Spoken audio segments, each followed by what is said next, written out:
Everyone welcome back to my channel. இன்றைக்கி நம்ம என்ன வீடியோ பதிவு பார்க்க போகிறோம் அப்படின்னா, ரோஜா செடிகளிலேருந்து வேர்ப்புழுகள் நோய், பூச்சி தாக்குதல், இந்த பிரச்சனைகள் நம்ம ரோஜா செடியிலேருந்து மொத்தமாகவே நீங்கி மொட்டுக்கள் அதிகமாக வைக்கவும் என்ன நம்ம பயன்படுத்த போகிறோம் அப்படின்றத வீடியோக்குள்ளே பார்க்கலாம். இந்த வீடியோவில் என்ன உரம் நம்ம பயன்படுத்த போகிறோம் அப்படின்னு பார்த்துக்கிட்டிங்கன்னா, நம்ம வெளியே போய் காசு கொடுத்து வாங்க வேண்டிய எந்த ஒரு அவசியமும் கிடையாதுங்க. இது நம்ம வீட்டில் அன்றாடமே யூஸ் பண்ணக்கூடிய ஒரு பொருள் தான்.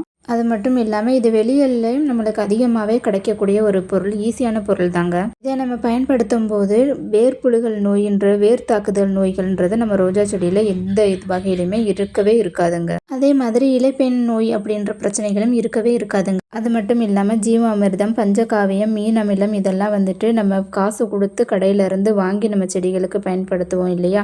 ஸோ இதே மாதிரி நிறைய யூடியூபர்ஸ்களும் வந்துட்டு அந்த இதை சொல்லியிருப்பாங்க. நம்ம அந்த மாதிரியெல்லாம் எதுவுமே பண்ணாமல், அது மாதிரி இல்லாமல் ரொம்ப கம்மியான குறைவான செலவுகளே இல்லாத நம்ம ஒரு ஜீரோ காஸ்ட் ஃபெர்டிலைசரை தான் நம்ம பயன்படுத்த போகிறோம். இது தெரு ஓரங்களில் அந்த எல்லா இடத்துலையுமே இந்த மரங்கள் வந்துட்டு கட்டாயமாக இருக்கும். கண்டிப்பாக இந்த வீடியோ பதிவு வந்துட்டு உங்களுக்கு ரொம்ப பயனுள்ளதாக இருக்கும். ஸ்கிப் பண்ணாமல் பாருங்கள். அப்போ தான் நம்ம வந்துட்டு என்ன ஃபெர்டிலைசர் பயன்படுத்த போகிறோம், எப்படி ப்ரிப்பேர் பண்ண போகிறோம் அப்படின்றது உங்களுக்கு தெரிய வரும். இப்போ தான் நம்மளோட வீடியோ ஃபஸ்ட் டைம் பார்க்குறீங்க அப்படின்னா ரெட் கலரில் தெரியக்கூடிய சப்ஸ்கிரைப் பட்டன் அமைக்கோங்க. பக்கத்தில் உள்ள பெல் பட்டனை ஆன் பண்ணி வச்சுக்கோங்க. அப்போ தான் நம்ம டெய்லியும் போடுற வீடியோ உங்களோட மொபைலுக்கு நோட்டிஃபிகேஷனாக வரும். இப்போ நான் எடுத்துக்க போகிற பொருள் பார்த்துக்கிட்டிங்கன்னா வேப்ப இலை தான். இதில் வந்துட்டு அதிகமான கிருமி நாசினிகள் இருக்குது. பாக்டீரியா இன்ஃபெக்ஷன் இருந்தாலே நம்ம வேப்பிலையை அரைச்சி நம்ம தடவும் போதே நம்மள்ட்ட அந்த கிருமி நாசினிகள் வந்துட்டு போயிடும் அப்படின்னு சொல்லுவாங்க இல்லையா? அந்த வேப்பிலை இலையை தான் நம்ம பயன்படுத்த போகிறோம். வேப்பிலையில் வந்துட்டு கசப்பு தன்மைகள் அதிகமாகவே இருக்குது. ரோஜா செடியில் பூச்சிகள், பாக்டீரியா இன்ஃபெக்ஷன் ஏதாவது இருந்தது அப்படின்னா, அதே மாதிரி மண்ணில் வந்துட்டு நைட்ரஜன் சத்து குறைபாடு ஏற்பட்டாலும், வேரழுகுதல் நோய்கள் வந்தாலும்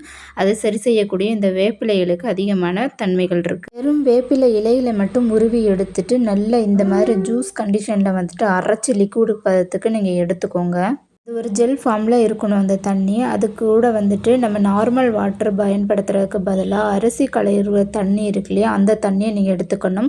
அந்த தண்ணீரில் பார்த்துக்கிட்டிங்க அப்படின்னா ஸ்டார்ச் சத்து வந்து அதிகமாகவே இருக்கும். தண்ணீர் வந்துட்டு ஒரு செடி முழுமையாக வளரக்கூடிய தன்மைகள் அதிகமாகவே இருக்குது. ரெண்டையுமே நம்ம மிக்ஸ் பண்ணி தான் நம்ம செடிகளுக்கு பயன்படுத்த போகிறோம். இதை ரெண்டு தாங்க உங்களுக்கு செலவே இல்லாத ஒரு உரம். ஐஸ் வாட்டரையும் வேப்பிலை ஸ்டாரையும் வந்துட்டு நல்லா மிக்ஸ் பண்ணிவிட்டு நீங்கள் செடிகளுக்கு பயன்படுத்தும் போது இதில் இருக்கக்கூடிய கசப்பு தன்மைகள் செடியில் இருக்க நுண்ணுயிர்கள், அதாவது செடிகள் பாக்டீரியா இன்ஃபெக்ஷன், ஃபங்கல் இன்ஃபெக்ஷன் இருந்தால் கூட அதையெல்லாம் முற்றிலும் அழிச்சிட்டு செடிக்கு தேவையான சத்துக்களை உற்பத்தி செய்யக்கூடிய தன்மை இதுக்கு அதிக அளவு இருக்குங்க இந்த சாறுகளுக்கு.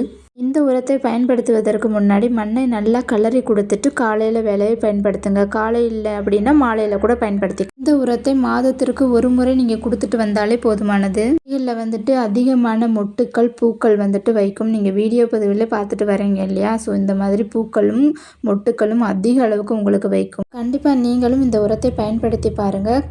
ட்ரை பண்ணிவிட்டு கமெண்ட் செக்ஷனில் வந்துட்டு கமெண்ட் பண்ணுங்கள். இந்த அளவுக்கு அதிகமான மொட்டுக்கள் அது வைக்கும். வீடியோ பிடித்திருந்தா லைக் பண்ணுங்கள், ஷேர் பண்ணுங்கள், கமெண்ட் பண்ணுங்கள், சப்ஸ்கிரைப் பண்ணுங்கள். பக்கத்தில் உள்ள பெல் பட்டன் ஆன் பண்ணி வச்சுக்கோங்க. அப்போ தான் நம்ம டெய்லி போடுற வீடியோ உங்களோட மொபைலுக்கு நோட்டிஃபிகேஷனாக வரும். பிடிச்சிருந்தா உங்களோட ஃப்ரெண்ட்ஸ் அண்ட் ஃபேமிலிக்கு ஷேர் பண்ணுங்கள். Happy gardening.